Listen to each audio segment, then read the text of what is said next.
Anne Dubou, je suis la chef de projet pour la création du musée Sérusier pour la commune de Châteauneuf.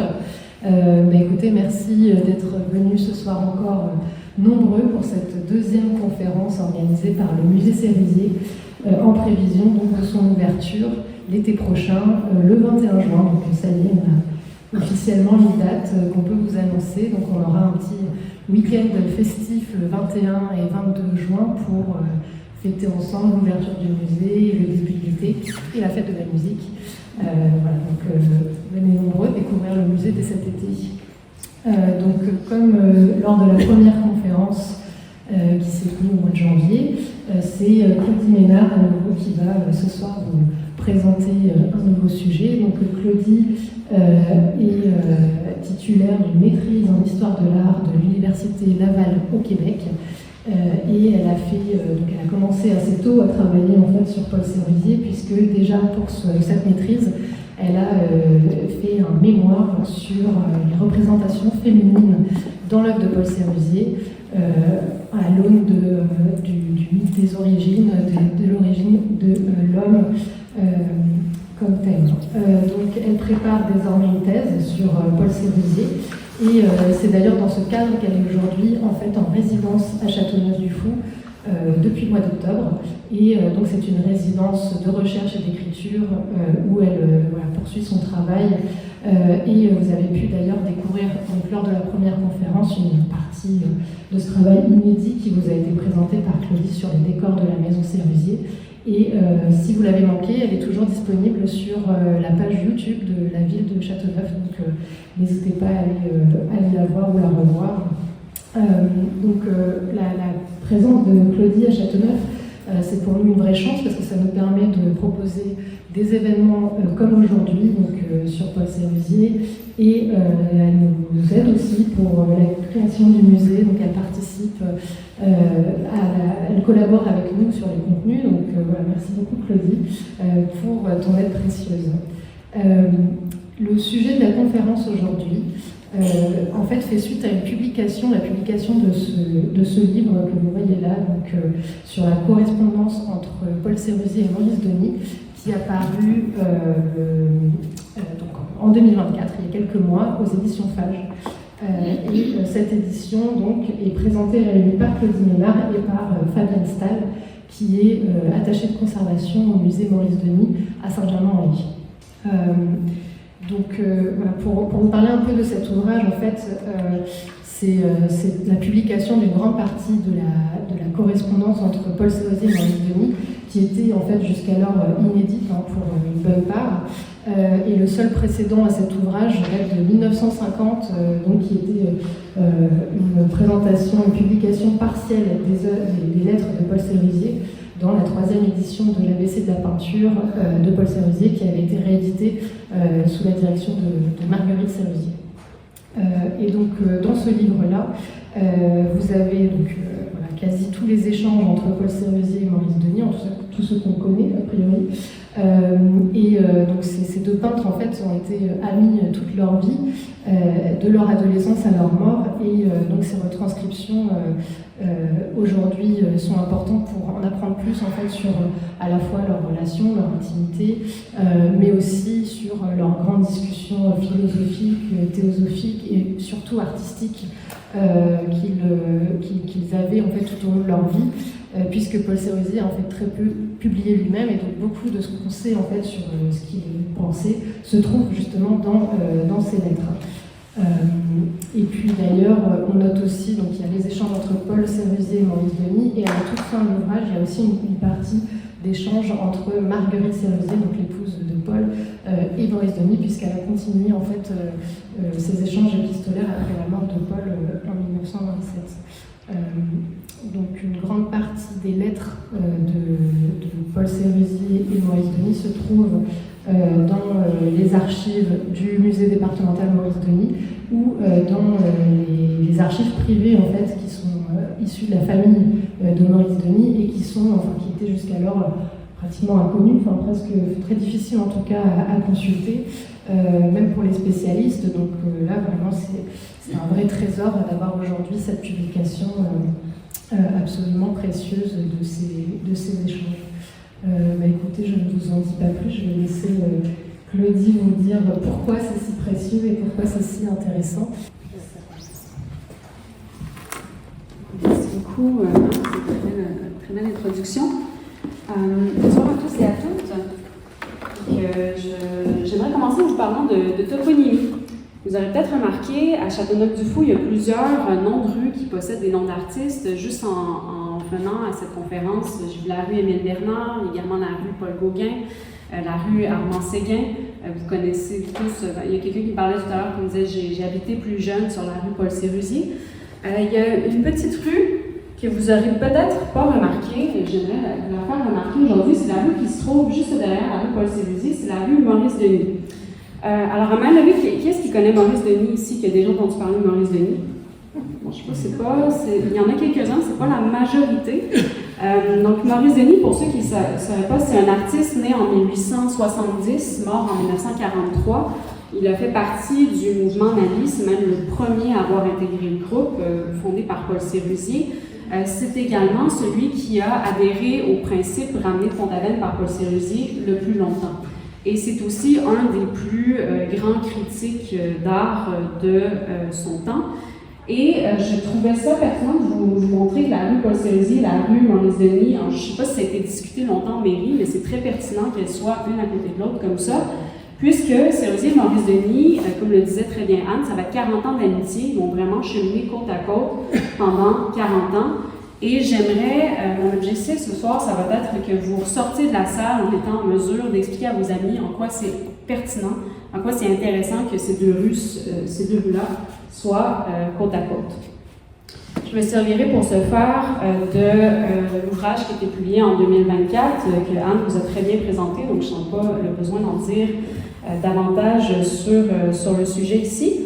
Et je diviserai mon exposé en 3 points ce soir. Donc, je vous présenterai d'abord nos deux artistes, donc Sérusier et puis Maurice Denis. Là-dessus, je sais qu'il y en a qui étaient là à la dernière conférence, donc vous allez peut-être trouver qu'il y a certains points qui se répètent, mais comme ce n'est pas tout le monde qui était là, je sentais le besoin de revenir sur ces éléments-là.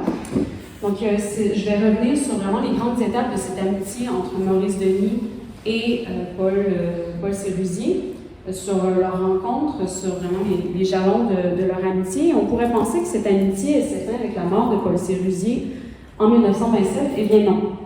Maurice Denis, dès la mort de Sérusier, va se mettre en tête de faire reconnaître son ami davantage, si bien que leurs relations vont se poursuivre d'une certaine manière à travers la correspondance qui va s'établir avec Marguerite Sérusier. Et je terminerai en vous parlant de la correspondance en elle-même, de quel est son intérêt. À mon avis, l'intérêt principal de cette correspondance, c'est de prouver d'une certaine manière ce que Maurice Denis a dit à maintes et maintes reprises au cours de sa carrière, mais qui n'a peut-être pas forcément été retenu par l'histoire de l'art, à savoir que Sérusier est un théoricien. Je sais que vous avez sans doute déjà entendu parler du peintre, sans doute un peu moins du théoricien. Donc Sérusier, pour Maurice Denis, est un théoricien. Non seulement c'est un théoricien, mais c'est pour lui le principal auteur des théories de Pont-Aven. Mais parlons d'abord de nos deux artistes. Alors, Sérusier naît en 1864 à Paris. Il naît d'une mère normande et d'un père flamand. C'est pratiquement un effet du hasard, le fait qu'il naisse à Paris dans le 10e arrondissement. Ses parents possèdent un pied-à-terre à Paris. Son père dirige une parfumerie Gantry, donc il fournit en parfum les grandes dames de la cour, ce qui fait que Sérusier va naître à Paris, dans le 10e arrondissement. Maurice Denis naît quant à lui en 1870, donc ils ont 6 ans d'écart, il est né à Granville. Maurice Denis, néanmoins, sa famille, elle vient de Saint-Germain-en-Laye, ce qui fait qu'il va passer la majorité de sa vie à Saint-Germain-en-Laye, et c'est ce qui fait qu'on trouve encore aujourd'hui le musée Maurice Denis à Saint-Germain-en-Laye. D'ailleurs, si jamais vous êtes jamais allé le visiter, je vous le conseille très fortement. Il n'y a pas juste le musée d'Orsay à Paris, il y a également le musée Maurice Denis. Et Sérusier va effectuer ensuite des études assez brillantes au lycée Condorcet, donc entre 1876 et 1883. Il va notamment passer les épreuves du bac S-Sciences et puis du bac S-Lettres, ce qui est quand même assez rare à son époque, de passer comme ça 2 épreuves de baccalauréat. Et Maurice Denis, quant à lui, va se retrouver au lycée Condorcet en 1882. Ce qui fait qu'ils vont se croiser, ils ne seront pas forcément dans les mêmes classes, mais ils vont se croiser et ils vont recevoir la même éducation, ce qui va les aider par la suite à nouer des liens.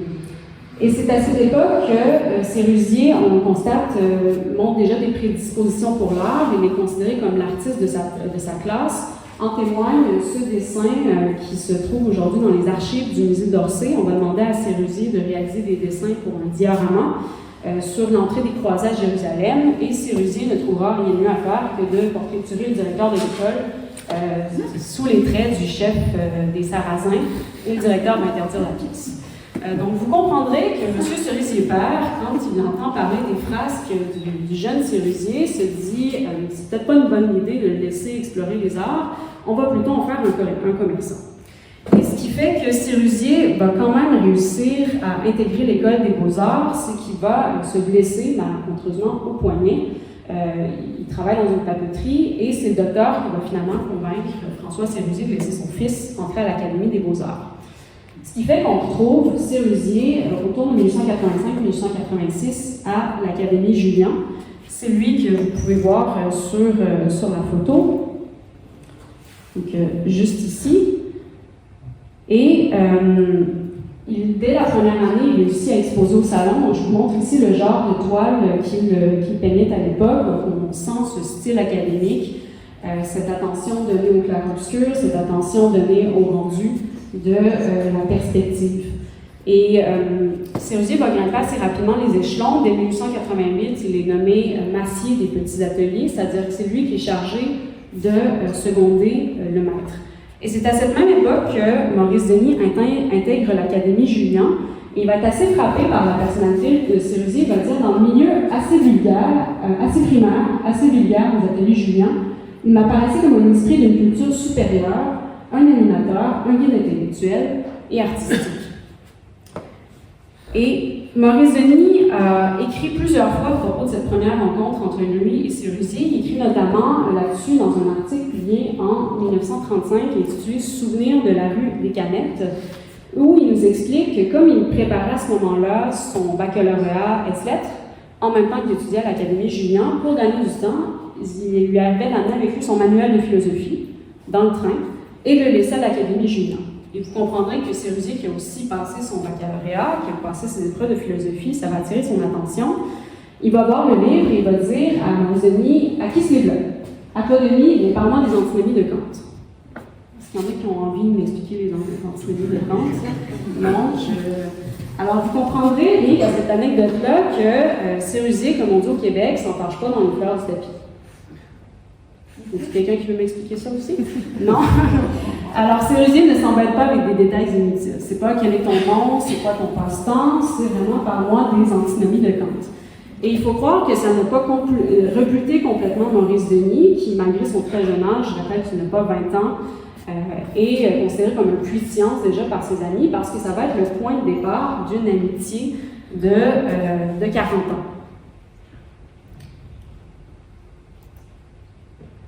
Sérusier, en 1888, va se rendre à Pont-Aven.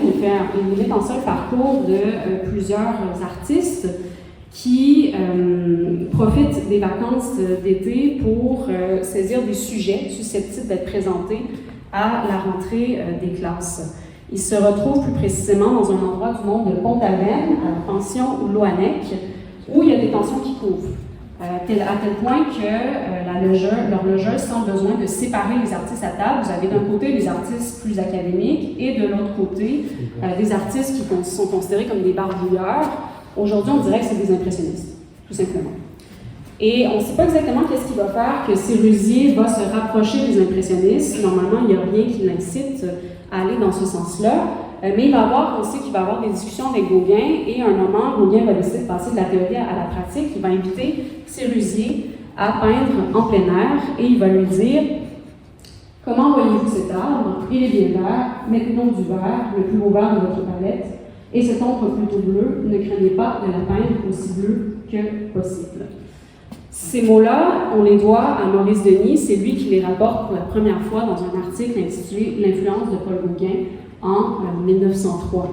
Je sais que s'il y en a parmi vous qui connaissez Sérusier, vous avez sans doute déjà entendu parler de ce petit tableau qui se trouve à gauche.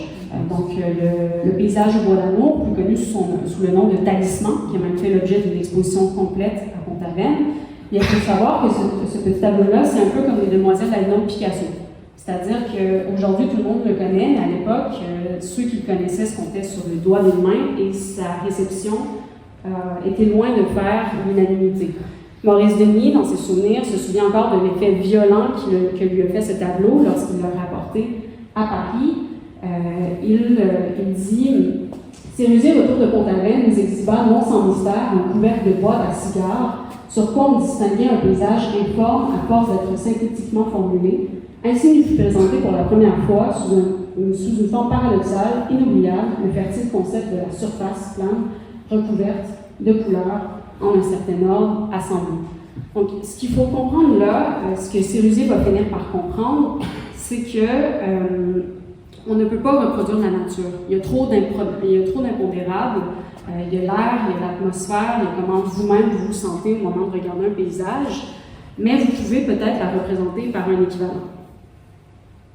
Je vois que c'est peut-être pas tout le monde qui me suit. Je vais vous donner un exemple. Le soleil, vous ne pouvez pas le reproduire. C'est une boule de lumière. Par exemple, en revanche, si jamais vous faites un cercle avec des rayons autour, tout le monde comprend, vous avez beau être un enfant, tout le monde comprend que vous avez voulu représenter le soleil. Donc, c'est ça que les artistes nagis comprennent à travers ça. Il y a un mensonge à l'Académie. À l'Académie, on nous fait croire qu'on est capable de reproduire la nature, alors que tout ce qu'on est capable de faire, c'est de produire un équivalent.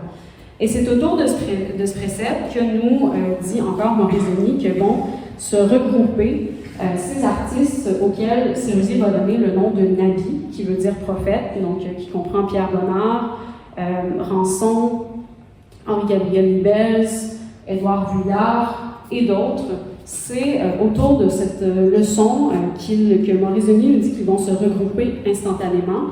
Dans les faits, ça va être plus compliqué que ça. Sérusier, pour les convaincre, va les amener dans des galeries, va les amener voir des tableaux de Cézanne, des tableaux de Van Gogh, il va les regrouper autour de dîners mensuels et ils vont finir par assister à une exposition qui a lieu lors de l'été 1889, un peu en marge de l'exposition universelle de Paris, où ils ont l'occasion de voir pour la première fois des tableaux de Paul Gauguin, des tableaux d'Émile Bernard, et ça est une exposition qui n'aura pas un très grand succès critique, mais qui va avoir un retentissement phénoménal chez la jeune génération d'artistes, dont fait partie Maurice Denis. Maurice Denis est là au moment de l'exposition, et Sérusier est avec lui, et il retrouve Gauguin, et il lui serre la main, il lui dit « J'ai absorbé le poison, je suis des vôtres ».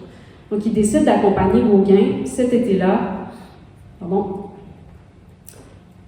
Ils retournent à Pont-Aven et les deux ne sont pas très contents de leur travail. Ils trouvent que Pont-Aven est trop encombré par les peintres. Ils ont donc décidé de se rendre au Pouldu, qui est situé juste à côté. Et c'est là où la correspondance entre Sérusier et Maurice Denis devient intéressante parce qu'on a toujours l'impression que Sérusier est l'élève un peu docile de Gauguin. Sérusier fait part de ses doutes à Maurice Denis.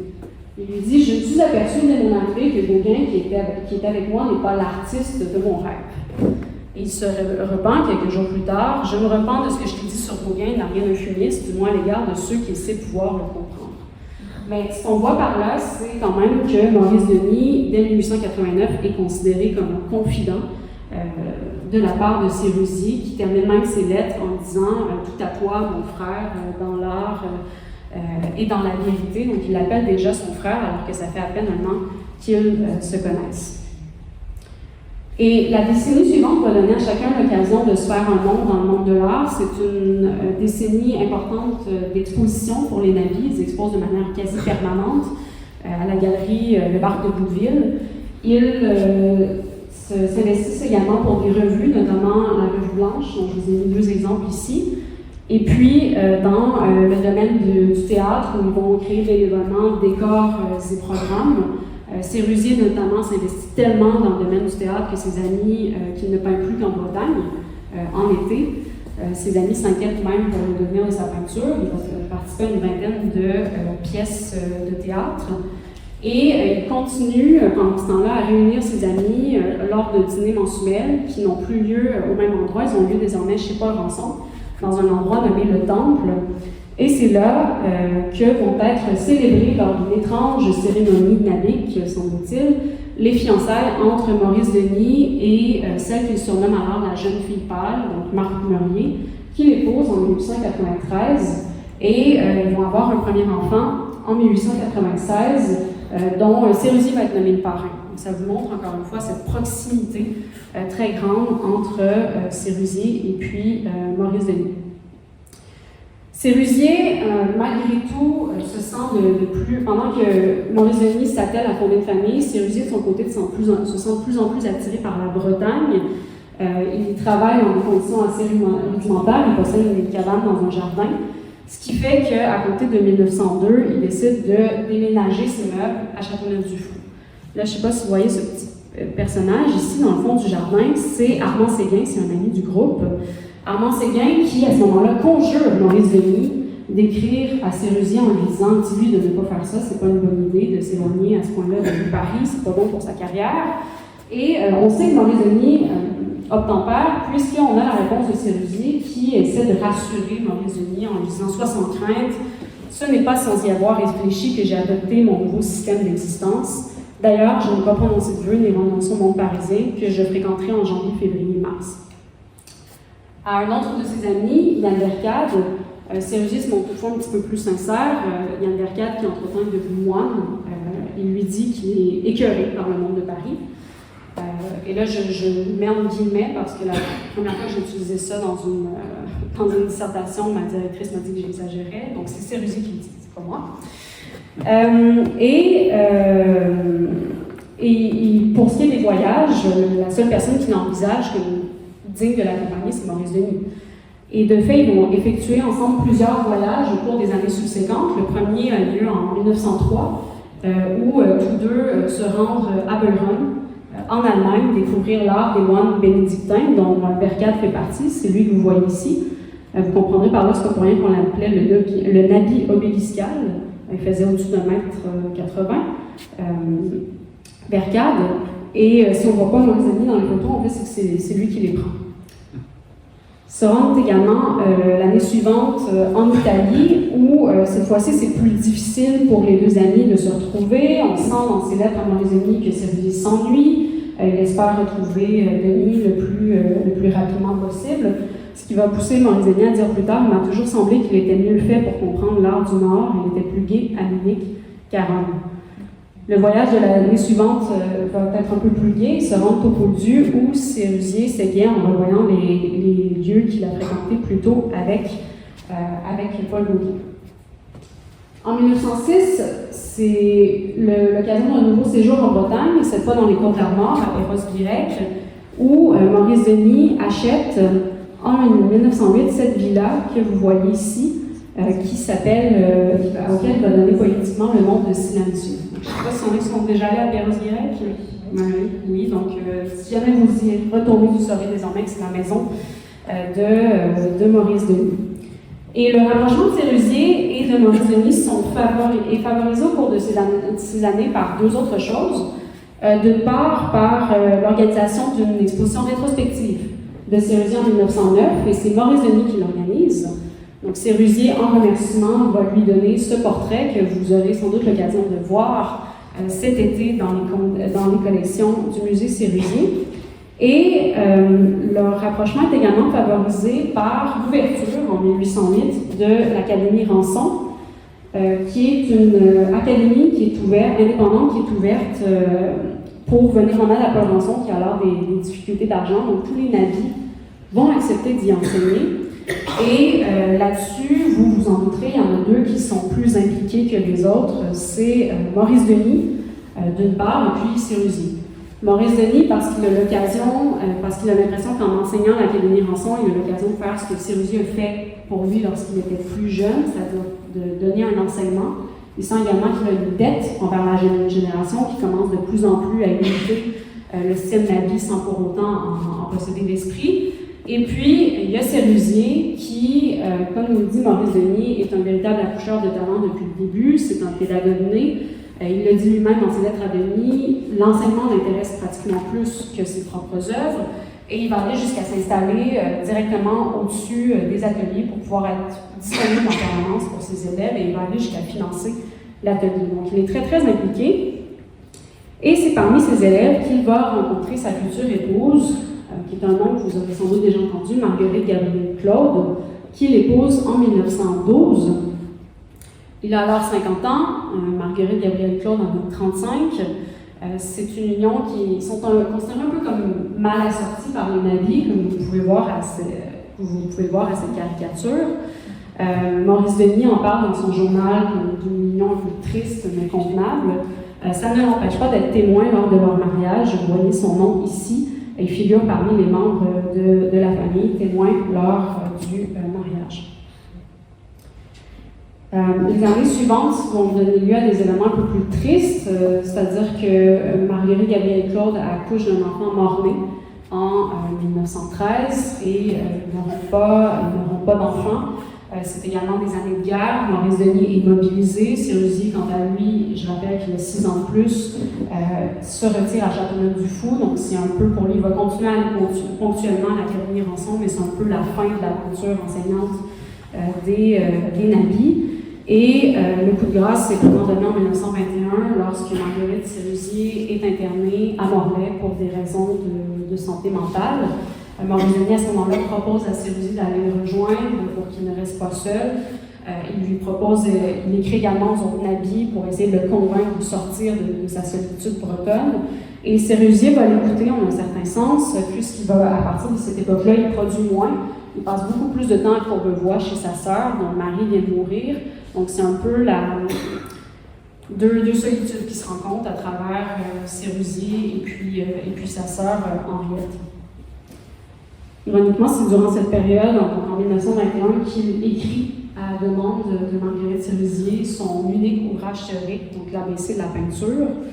Et même s'il vit une vie reclus, il sort de sa retraite en 1924 pour assister à la grande exposition rétrospective de Maurice Denis, un moment durant lequel il dit à Maurice Denis « Je te félicite de m'avoir rencontré, tu aurais été prix de Rome ». Donc, comme une manière de dire, si jamais Maurice Denis n'avait pas rencontré Sérusier, c'est certain qu'il aurait réussi, mais il n'aurait pas réussi de la même manière. Sans doute serait-il devenu un artiste très académique au lieu d'être un éminent représentant de l'avant-garde tel qu'il est reconnu aujourd'hui. Et c'est en 1925 qu'a lieu la dernière rencontre entre Maurice Denis et Sérusier. Maurice Denis la note dans son journal, donc la photo que vous voyez ici a probablement été prise lors de cette dernière rencontre. On sait à ce moment-là, par le témoignage d'un ami, que Sérusier vit dans l'indigence. Si vous avez Napoléon Roinard qui écrit à Maurice Denis en lui disant « Vous qui êtes désormais plus fort que lui, est-ce que vous ne pourriez pas l'aider rassembler ses anciens compagnons pour l'aider et adoucir ses conditions d'existence. » Il n'a pas le temps de tempérer. Sérusier meurt subitement en 1927 dans les rues de Morlaix, alors qu'il était parti, qu'il était venu rendre visite à sa femme. C'est d'ailleurs la raison pour laquelle il est enterré à Morlaix. Vous voyez ici sa tombe qui a été dessinée par Maurice Denis.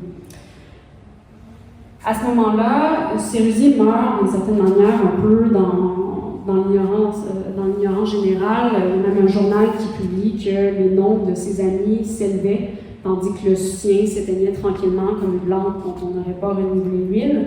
Et Maurice Denis apprend la nouvelle. À ce moment-là, il se trouvait ailleurs il se trouvait en Amérique pour donner une série de conférences. Il est d'ailleurs allé à Québec, je tiens à souligner. Maurice Denis n'apprend la nouvelle qu'à son retour des Amériques et ça va lui causer un grand choc. J'en ai à la seconde section de mon exposé. Il va écrire, Sérusier meurt le 6 octobre, dès le 25 octobre, il écrit à Albert Cloire, un leur ami, « Le pauvre Sérusier ne peut pas disparaître ainsi ». Donc, véritable cri du cœur dans lequel il nous dit, d'une certaine manière, tout son attachement vers Sérusier et aussi le fait qu'il ne compte pas abandonner la partie. Il souhaite que le nom de Sérusier soit reconnu. Il va d'ailleurs se pencher sur l'écriture d'un article sur Sérusier au lendemain de sa mort. C'est ce qu'il écrit à Marguerite Sérusier peu de temps après. et il l'invite à participer à son projet de reconnaissance de Paul Sérusier. Donc on pourrait penser qu'à la mort de Paul Sérusier, cette amitié pour Sérusier s'éteint. Eh bien non, elle se poursuit d'une certaine manière à travers le fantôme que Sérusier va convier par la plume, et puis à travers la relation qui va s'établir entre lui et la veuve de Sérusier, donc Marguerite Sérusier. Il s'était déjà écrit auparavant, mais c'est vraiment à partir de 1927 qu'il commence à s'écrire de manière régulière. C'est d'ailleurs Maurice Denis, et on voit que Maurice Denis va vraiment jouer auprès de Marguerite Sérusier un rôle de confident. C'est lui qui va informer les amis et élèves de Sérusier de la mort du maître. C'est également lui, un peu après la mort de Sérusier, il y a un procès qui va se faire entre la famille Gabriel-Claude et la famille Sérusier. Donc, j'entrerai pas dans des détails. Je n'ai pas envie d'entrer trop dans les détails de famille, mais en gros, en raison de ce que Sérusier va écrire dans son testament, les deux familles vont s'opposer. Et ce qu'on se rend compte en lisant les lettres qui se trouvent dans cette correspondance, c'est que Maurice Denis joue un rôle de confident autant du côté de la famille Gabriel-Claude, vous avez Marguerite qui lui écrit, que du côté de la famille Sérusier, avec Henri Sérusier qui va écrire à Maurice Denis. C'est également lui, comme je le disais tout à l'heure, qui va réaliser le tombeau de Sérusier.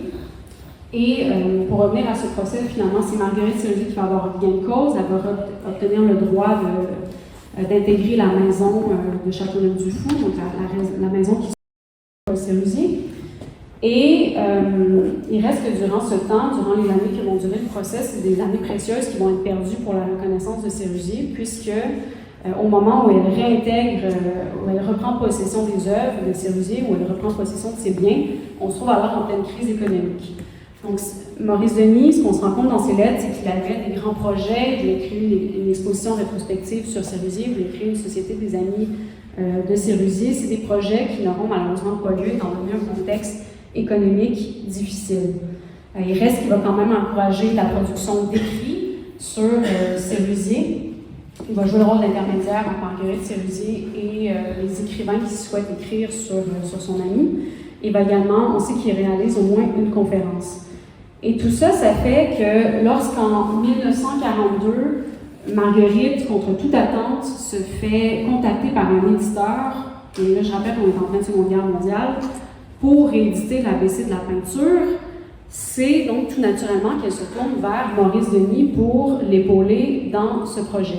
Et là, il faut se remettre dans le contexte. Maurice Denis, il approche les 70 ans, il approche les 70 ans, on est en pleine Seconde Guerre mondiale, il a perdu énormément de poids, il est malade, il a beaucoup de projets, et malgré tout, parce que c'est Sérusier, il va accepter de participer au projet. Il s'entend avec l'éditeur sur l'écriture d'un ouvrage de 150 pages. Il y a cependant des difficultés qui se présentent. Maurice Denis se rend compte à ce moment-là que ce qu'il craignait le plus s'est produit, c'est-à-dire que le nom de Sérusier s'est perdu. Il n'y a plus de documents disponibles sur Sérusier à ce moment-là.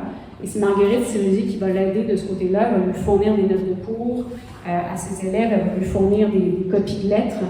Elle va également lui fournir une copie de ce document que vous voyez ici, que Sérusier conservait toujours sur lui. Donc, il appelait sa biographie. Il écrivait le nom de chaque année avec les événements les plus importants de l'année. Il reste que Maurice Denis, pour écrire son ouvrage, n'a vraiment d'autre choix que de se fier majoritairement sur ses propres souvenirs, dont certains remontent à plus de 50 ans. Donc, pour s'assurer de sa mémoire, ce que va faire Maurice Denis, c'est qu'il va se replonger dans sa correspondance. Et là-dessus, les archives du catalogue raisonné Maurice Denis conservent des témoignages de ce travail de Maurice Denis qui sont quand même assez touchants, parce qu'on sent qu'il manquait de papier, c'est la Seconde Guerre mondiale. Il a pris tout ce qui lui passait par la main et tout ça pour pouvoir recopier les mots de Sérusier, vraiment de sa main, parce que dès le départ, il pense à intégrer des lettres de Sérusier dans son ouvrage. Et ça va mener à la publication en 1942 de la seconde édition de l'ABC de la peinture de Sérusier, agrémentée d'une étude sur la vie et l'œuvre de Maurice Denis. un ouvrage qui est illustré grâce à des photographies. C'est Marguerite Sérusier qui a travaillé aux photographies avec l'appui de Maurice Denis. Un ouvrage qui reçoit d'assez bonnes critiques. On en parle dès sa sortie comme l'ouvrage le plus important de Maurice Denis depuis Théorie. Donc, en 1912, il publie l'ensemble de ses théories. Donc, on en parle de son ouvrage le plus important en 30 ans. Depuis son ouvrage le plus important, Théorie. Il reste que je ne vous cacherai pas, on est en pleine Seconde Guerre mondiale. C'est pas le contexte le plus idéal pour permettre la lecture d'un tel livre. Et Marguerite Sérusier s'en inquiète d'ailleurs, et Maurice Denis lui dit de ne pas s'inquiéter, que la reconnaissance de Sérusier va venir éventuellement, en 2025, cet été. On espère aussi pour le centième la mort de Sérusier en 2027, donc je croise les doigts. Mais voilà, donc il reste que Maurice Denis décède avant de vraiment être en mesure de savourer les fruits de son travail. Et il reste que c'est un ouvrage qui nous montre vraiment ce que Sérusier doit à Maurice Denis. On connaît souvent Maurice Denis peintre, on connaît Maurice Denis le critique d'art, mais ça nous montre un autre aspect de Maurice Denis, c'est-à-dire Maurice Denis biographe. Et j'en arrive à leur fameuse correspondance. Donc Sérusier, qui écrit, c'est une des seules lettres que j'ai pas réussi à dater, malheureusement, qui écrit à un moment dans leur correspondance: conserve mes lettres et tes brouillons, parce que peut-être un jour ils serviront de catéchisme d'art. Donc c'est une phrase qui nous montre que Sérusier avait déjà le sentiment que cette correspondance, elle était importante, qu'elle ne s'adressait pas qu'à lui, qu'elle ne s'adressait pas qu'à Maurice Denis, qu'elle avait une importance pour la postérité. Et il semble que Maurice Denis le savait lui aussi, puisqu'il n'attend pas la directive de Sérusier avant de mettre à collecter ses lettres. Dès 1889, il collecte les lettres de Sérusier. Et c'est ce qu'il dit à Marguerite Sérusier: j'en ai beaucoup depuis 1889, elles sont pleines d'idées originales. Et c'est également le premier à penser à les publier. Donc qu'est-ce qui fait qu'autant Sérusier que Maurice Denis accordent à cette correspondance une telle importance? Je dirais que c'est que ces lettres-là, elles prouvent d'une certaine manière ce que Maurice Denis a dit à plusieurs reprises, mais qui n'a pas forcément été retenu par l'histoire de l'art, c'est-à-dire que Sérusier est un théoricien. C'est ce que Maurice Denis écrit en 1942. Il va même jusqu'à dire le plus important théoricien, le principal auteur des théories de Pont-Aven. Donc c'est un commentaire qui est de point intrigué, puisque Sérusier a écrit, et là je ne vous ai pas menti, je ne vous ai pas caché des articles de Sérusier, il a écrit un seul ouvrage théorique, rédigé qui plus est sur le tard, donc en 1921. L'école de Pont-Aven, elle est très loin à ce moment-là. Un ouvrage qui est par ailleurs très court, 35 pages seulement au total, et si jamais vous l'ouvrez, vous allez vous rendre compte que c'est très synthétique. Hein. C'est vraiment une suite de définitions avec des courts paragraphes de texte. Donc on a de la difficulté quand on voit ça à comprendre les commentaires de Maurice Denis. On se demande si ce ne serait pas lui-même le principal auteur des théories Pont-Aven. Après tout, Maurice Denis a écrit 33 articles, 262 pages de texte, ou encore plutôt Émile Bernard, dont les propos sur l'art, Émile Bernard qui aussi fait partie de l'école de Pont-Aven, cumule 674 pages. Et en fait, c'est que Maurice Denis avait sans doute accès à un Sérusier qu'on n'a pas connu. C'est un Sérusier davantage, parce que le portrait qu'il dresse de Sérusier dans son journal, en fait, chaque fois que le nom de Sérusier apparaît, la théorie n'est pas très loin. Je vous ai mis ici deux exemples. Donc, le premier, en 1903, il écrit: les soldats sortent en rang serré de la Garmisch-Kirche. De temps en temps, à propos d'un uniforme, Sérusier ébauche une théorie. Donc, il vous montre un personnage qui, rien qu'à voir des vêtements, était capable de parler de théorie d'art. Ou encore, en 1905, il nous dit: Sérusier cause pendant 3 jours au Pouldu sur la peinture de toutes ses théories sur les gammes, les couleurs dissonantes, le danger de mélanger les couleurs chaudes avec les froides. Je retiens surtout qu'il est sage de réduire le nombre de tons employés. Donc, imaginez-vous passer 3 jours au Pouldu à entendre parler de peinture. C'est ce que c'était le cas de Maurice Denis en 1905. Et j'aurais pu prendre tout un tas d'extraits de carnets intimes. J'aurais pu vous soumettre encore davantage d'extraits des carnets intimes de Maurice Denis. Chaque fois que le nom de Sérusier est mentionné, chaque fois il est question de théorie. Et on pourrait penser qu'il s'agit d'un portrait privé, que ce n'était pas connu, mais non, Maurice Denis va également le présenter en public. Vous connaissez peut-être ce tableau de Maurice Denis, c'est une qui est au musée d'Orsay, ça s'appelle Hommage à Cézanne. On aurait également pu l'appeler Hommage à Sérusier. Parce que lorsqu'on regarde le tableau, ce dont on se rend compte, c'est que, oui, il y a un tableau de Cézanne en plein milieu du tableau, mais il reste la première personne qu'on voit en plein centre du tableau, c'est aussi Sérusier. Sérusier qui apparaît devant tous les autres nabis, et Maurice Denis, qui normalement est considéré comme le théoricien du groupe, qui se met derrière lui. C'est comme s'il était en train de nous dire, oui, il y a moi qui est théoricien, mais il y a Sérusier également. Et ce qui fait que lorsque Maurice Denis écrit en 1942 ce qui fait que Maurice Denis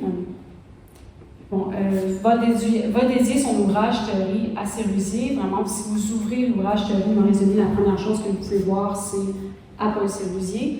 Et c'est ce qui fait également qu'il écrit en 1942 qu'il existe un nom qui a été sans doute pas assez mentionné en histoire de l'art, celui de Paul Sérusier, l'un des meilleurs peintres de sa génération, mais également le théoricien, le principal auteur des théories de Pont-Aven. Au moment d'écrire ça, il regrette très probablement que ce qu'il a mentionné à plusieurs reprises n'ait pas été retenu par l'histoire de l'art, et il y a sans doute une raison à ça. C'est que le sort de l'école de Pont-Aven, c'est d'une certaine manière joué en 1903.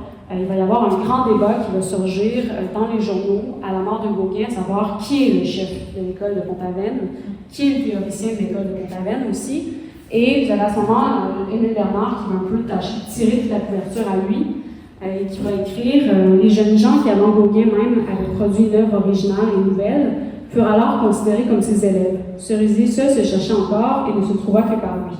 Et Maurice Denis, à ce moment-là, va inciter Sérusier à répliquer, à se défendre, et Sérusier ne le fera pas, il va dire « Si mes œuvres parlent, elles parleront, et voilà, je n'ai pas besoin de rien dire. » C'est donc Maurice Denis lui-même qui va répliquer en disant « Permettez-moi de rectifier une erreur ou deux. Peut-être la part de Sérusier dans l'élaboration de nos théories est-elle plus considérable qu'on ne l'imagine d'ordinaire. » Et c'est là que les lettres de Sérusier à Maurice Denis deviennent intéressantes, parce que je vous disais que les lettres de Sérusier, c'est un peu la dernière pièce à conviction qu'on présenterait lors d'un procès qui paraît perdu d'avance. On pourrait mettre les lettres sur le bureau du juge en disant « Non, regardez, Sérusier, voici la preuve, il a véritablement été un théoricien. Non seulement il a été théoricien, mais il a théorisé toute sa vie. Il a produit qu'un seul ouvrage, oui, l'ABC de la peinture, mais l'ABC de la peinture, pour Sérusier, c'est un peu sa Mona Lisa, c'est un peu sa chapelle Sixtine. Il va y travailler toute sa vie. C'est ce qu'il dit dans une lettre à Maurice Denis. Maurice Denis qui lui reproche d'avoir écrit seulement 35 pages, Sérusier répond « Tu voudrais une grammaire et une rhétorique. Attends un peu, j'ai mis 30 ans à faire ABC et je prépare le D. Je continuerai l'alphabet, mais au train dont je marche, il est peu probable que j'arrive à X, Y, Z. » Je peux vous confirmer ici que Sérusier n'a jamais écrit DEF. Il s'est pas rendu jusque-là. Ça finit à ABC. Et en revanche, vous avez ici la correspondance de Sérusier où ce qu'on voit, c'est que les principaux thèmes de l'ABC, c'est-à-dire la nature, les nombres et puis les couleurs, apparaissent à intervalles réguliers dans sa correspondance à Maurice Denis. Donc ça prouve qu'effectivement, il y avait pensé bien avant d'écrire l'ABC de la peinture. Les premières lettres à Maurice Denis, écrites en 1889, commencent notamment à propos d'une réflexion sur la nature, réflexion dont Maurice Denis va se servir pour écrire en 1890 son article le plus célèbre, La définition du néo-traditionnisme, qui est un peu une sorte de manifeste dynamique qui va marquer l'histoire de l'art par cette phrase « Se rappeler qu'un tableau, avant d'être un cheval de bataille, est essentiellement une surface plane, recouverte de couleurs en un certain ordre, à 100 points. » C'est une phrase qui va marquer l'histoire de l'art parce qu'on va la voir a posteriori comme une sorte d'annonciation de l'art abstrait, une annonciation de toutes ces avant-gardes de tous les artistes d'avant-garde qui ont marqué l'art du XXe siècle. Donc c'est un article qui a été très très lu. Un article qu'on a moins lu en revanche, c'est un que Maurice Denis écrit en 1908 dans lequel il dit « C'est à Sérusier que je dois la lucidité avec laquelle dans l'article d'art et critique je fixais les points essentiels du système. Le tableau, une surface plane recouverte de couleurs en un certain nombre assemblé, l'art, sanctification de la nature, l'expression par l'œuvre elle-même et non par le sujet représenté. » Sa correspondance à Sérusier, elle prouve ça. Maurice Denis ne s'en est jamais caché, Sérusier l'a aidé dans l'écriture de son article. Et ce qu'on se rend compte en lisant les correspondances de Sérusier à Denis, c'est que, contrairement à beaucoup de correspondances d'artistes, ils ne font pas juste parler du quotidien, ils ne font pas que s'échanger des recettes de peinture, ils parlent de théorie constamment. Maurice Denis est au front, on est en pleine Première Guerre mondiale, et de quoi Sérusier parle dans ses lettres? Il parle de définir le symbolisme. C'est de ça dont il parle. Donc, vous ne sentez pas, comme dans les lettres de Marguerite Sérusier, il y a plus d'eux, on manque de nourriture. Non, c'est vraiment, on va définir le symbolisme ensemble. Maurice Denis, tiens-toi bien. Prochaine question, quels sont les antinomie de Kant? Avez-vous le temps de réfléchir? Non? Je vais juste voir si vous étiez encore là. Donc, on voit qu'ils vont vraiment échanger et souvent, s'ils s'écrivent, c'est que Maurice Denis est en train de produire un article et Maurice Denis va même se servir de certaines phrases mot pour mot dans ses articles. Il va citer Sérusier, donc c'est vraiment son collaborateur. Et ça nous incite à nous demander comment se fait-il que Sérusier, s'il fourmille une grande idée, n'ait pas publié davantage. On peut penser qu'il y a une question de... C'est pas une question d'incapacité. Sérusier est très bien capable d'écrire. Il a écrit quelques articles qui montrent qu'il était capable d'écrire. On peut penser que c'est une question de personnalité. Maurice Denis raconte qu'à un moment, il a voulu présenter une de ses connaissances à ses amis et ils ont parlé de théorie toute la nuit. Cette connaissance-là n'a pas été très, très convaincue et Maurice Denis finit par conclure qu'elle a eu raison. Nous finissons par nous épuiser dans des discussions inutiles. La semaine passée, Sérusier était anéanti à la suite de pareils surmenage de théorie. Et c'est ce qu'on voit dans les lettres de Sérusier, c'est des phrases interminables, des points-virgules, ça n'arrête pas. Maurice Denis parlait de Sérusier comme ayant une imagination gothique, je trouve que c'est une très belle image. Ça va dans tous les sens, on ne sait pas jusqu'où ça veut, ça donne l'impression de vouloir toujours et toujours monter, on ne sait pas jusqu'où ça veut aller. Et c'est comme si tout à la fois, Sérusier voulait se contenir écrire le moins de mots possible, se contenir dans un ensemble de règles, bref, deux éléments tout à fait irréconciliables, duquel découle souvent un caractère flou. Une des phrases qui revient le plus souvent chez Sérusier, c'est « nous en rediscuterons ». Et c'est ce qui laisse penser que les lettres qu'on retrouve ici, en fait, c'est la pointe de l'iceberg. Il a dû avoir tout un tas d'autres conversations à côté. Sérusier dit « tout ceci n'est pas très clair. Pour dire tout ce que je pense, il me faudrait des volumes ». L'autre hypothèse qu'on pourrait formuler sur la raison pour laquelle Sérusier n'a pas écrit davantage, on pourrait parler d'une maturation lente de ses idées. Sérusier, on l'apprend par ses lettres à Maurice Denis, retravailler ses œuvres pour qu'elles correspondent au dernier état de ses théories. Il parle également, il y a Marguerite Sérusier qui retranscrit cette pensée de Sérusier dans ses notes de cours. Il dit « Notre époque est tellement pressée qu'elle n'a plus le temps d'écrire des livres. Comment aurait-elle le temps de penser aux idées que ces mots expriment ?» Donc, ça montre que Sérusier devait retravailler, il y avait une maturation lente de ses idées. L'ABC de la peinture, qui prend 3 décennies à écrire, nous montre. Mais je vous donne également un autre exemple de ça. Vous voyez ce petit traité-là, l'esthétique de Belron. C'est une traduction des moines de Buron. Donc, c'est à peine quelques pages, et Sérusier va mettre 6 ans à transcrire ce petit texte-là. Et dans ses lettres à Maurice Denis, il y a beaucoup d'échanges, il n'est jamais certain, est-ce que c'est le bon mot, est-ce que c'est assez français, est-ce que c'est pas assez français. Et on sait également par ses lettres à Maurice Denis que Sérusier devait normalement écrire une préface pour cet ouvrage-là, et finalement il ne le fera jamais. Celui qui va écrire la préface, vous pensez que c'est qui? Maurice Denis. Non. Donc, et ça nous amène à penser que une des raisons pour laquelle Sérusier n'a pas écrit, c'est probablement parce qu'il avait justement la chance de pouvoir compter sur un Maurice Denis. On a des indices qui nous laissent penser que Sérusier se voyait comme une sorte de philosophe, une sorte de Socrate, discutant au profit de ses élèves. Son grand rêve, ça aurait été de créer une sorte d'académie de Platon ou encore une académie de Pythagore. C'est ce qu'il a essayé de faire avec les nabis. Malheureusement, les personnalités étaient trop divergentes. C'est ce qu'il va essayer de faire à l'Académie Rançon. Et croyez-le ou non, c'est aussi ce qu'il va essayer de faire à Châteauneuf-du-Four. Vous voyez ici sur cette carte l'école de Châteauneuf. Sérusier aurait bien aimé pouvoir ramener tous ses élèves de l'Académie Rançon à Châteauneuf-du-Four pour fonder l'école. Donc il n'est jamais trop tard. Je lance l'idée ce soir, si jamais il y en a qui avaient envie de fonder l'école de Châteauneuf-du-Four, il n'est pas trop tard. Mais tout ça pour dire que si on se met à lire ce que Sérusier lisait, donc tous ces philosophes qu'il aimait, on se rend compte que l'écriture n'est pas très bien vue. Chez Socrate, notamment, elle est condamnée. On considère que l'écriture, c'est un peu comme une chose morte. Posez-lui des questions, elle répondra toujours la même chose. L'écriture ne devient possible qu'à condition d'avoir déjà été enseignée. Et c'est là que ça devient intéressant, puisqu'on possède cette dédicace de Sérusier, de son ABC l'aventure, qui était probablement dédicacée à Maurice Denis, dans laquelle il dit « Voici un petit manuel. À l'usage de nos élèves, nous le discuterons. » Donc on comprend par là que Sérusier l'a sans doute écrit, a pu se permettre de l'écrire parce qu'il l'avait déjà enseigné. Ce n'était pas la totalité de sa pensée, c'était une sorte de résumé de ses cours. Les véritables théories de Sérusier, malheureusement, on les a plus, c'était ses cours de l'Académie Rançon. Et parmi ses élèves, il y en avait un qui se distinguait en particulier, son plus ancien élève, c'est Maurice Denis. C'est un rapport qui s'instaure, on peut le penser, dès leur première rencontre. Maurice Denis nous le dit, il m'a interrogé un peu comme un examinateur de bachot. Donc ça nous montre qu'il y a déjà ce rapport maître-élève. Maurice Denis affirme également ce rapport maître-élève en 1908. Il écrit « Sérusier est maintenant professeur, il enseigne à l'Académie Rançon. » Jusque-là, rien d'étonnant, on est en 1908.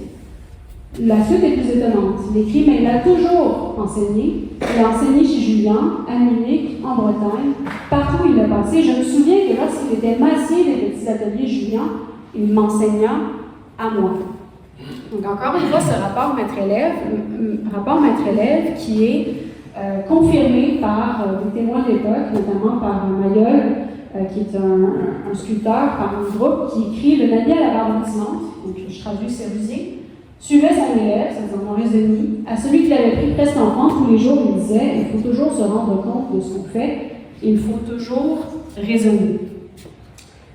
Et ce rapport-là, il apparaît également dans les lettres de Sérusier à Maurice Denis. On sent que Sérusier corrige, n'hésite pas à dire à Maurice Denis, si tu n'as pas employé le bon mot, change ceci. Il y a même une lettre dans laquelle il lui dit, en raison de notre amitié, permets-moi de t'engueuler. Tu ne connais pas ton sujet, Maurice Denis, il faut que tu refasses ton article. Donc il y avait vraiment ce rapport maître-élève. Il reste que Sérusier, en un certain sens, avait besoin de Maurice Denis.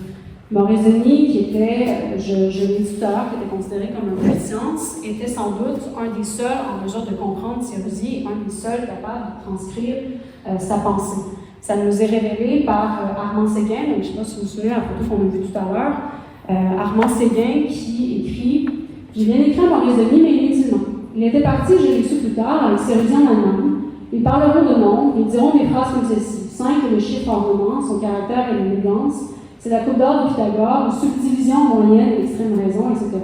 Je vous fais grâce du reste. Est-ce que vous avez compris ce passage-là? Apparemment, c'est bien montré. J'ai tort de me moquer un peu de ce que je ne comprends pas et je ne sais pas très bien.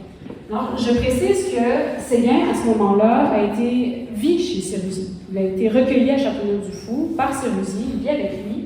On aurait pu s'attendre normalement à un rapprochement entre les deux artistes, mais non, pas du tout. Ce que Sérusier révèle à Maurice Denis dans sa correspondance, c'est qu'il n'endure pas du tout Séguin, il n'y a rien à lui dire, il ne comprend pas. Et c'est un commentaire qui revient souvent dans les correspondances avec Maurice Denis. Il semble qu'il manque toujours quelque chose à Sérusier, c'est quelqu'un à qui parler d'art. Et là, si on lit entre les lignes, c'est quelqu'un à qui parler de théorie, quelqu'un qui comprenne ce que Sérusier dit. Et il semble que même Maurice Denis, parfois, s'y perd. La difficulté, il écrit dans son journal « L'effort que j'ai fait en vain pour le comprendre me renseigne ainsi sur l'inutilité des détails pseudo-scientifiques. Ici encore, je m'assure que la méthode générale est le principe. » Et ça, c'est probablement, j'insiste sur cet extrait parce que c'est probablement ce qui explique la très longue amitié entre Sérusier et Maurice Denis, malgré le fait qu'il y a eu des hauts et des bas. C'est un peu comme deux frères, donc ça arrive, il y a toujours des accrochages un peu entre frères. Autant Sérusier avait cette imagination un peu débridée, c'était, pour reprendre les mots de Maurice Denis, c'était un véritable cerveau. Autant Maurice Denis avait un esprit infiniment plus net, clair et précis. Maurice Denis, c'était quelqu'un qui était capable de lire les lettres de Sérusier, et quand bien même la pensée n'aurait pas été aboutie, quand bien même Sérusier se serait arrêté en plein milieu de sa pensée, Maurice Denis était capable de lire et de produire un sommaire à partir des lettres, il était capable de dégager les grandes idées et d'écrire à partir de ce dont Sérusier le nourrissait. Et c'est ce qui fait que si au départ, Sérusier tient le haut du pavé dans leur relation, on a vraiment cette relation maître-élève, au fil du temps, les rapports vont finir par s'équilibrer, et tandis que le nombre de Sérusier sombre peu à peu dans l'ignorance, Maurice Denis, qui est un grand travailleur, reçoit de plus en plus de commandes. Maurice Denis, qui écrit des articles, finit par être de plus en plus reconnu. Et je vais terminer là-dessus.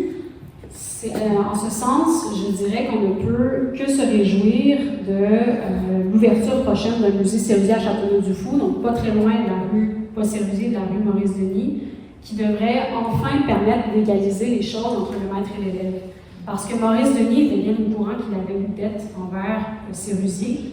Et là, Maurice-Denis a son musée depuis 1980, on devrait enfin pouvoir égaliser les choses avec le musée Sérusier.